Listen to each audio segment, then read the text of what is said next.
கூறப்படும் பெண்ணே நான் பூ வரைந்தால் தீ வந்து விரல் சுடும் கண்ணே நான் தீ வரைந்தால்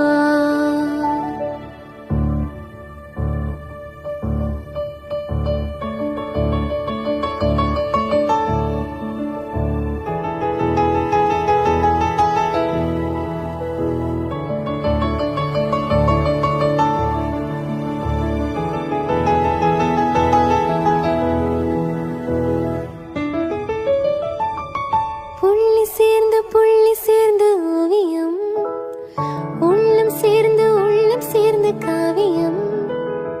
கோடு கூட ஓவியத்தின் பாகமே ஊடல் கூட காதல் என்று ஆகுமே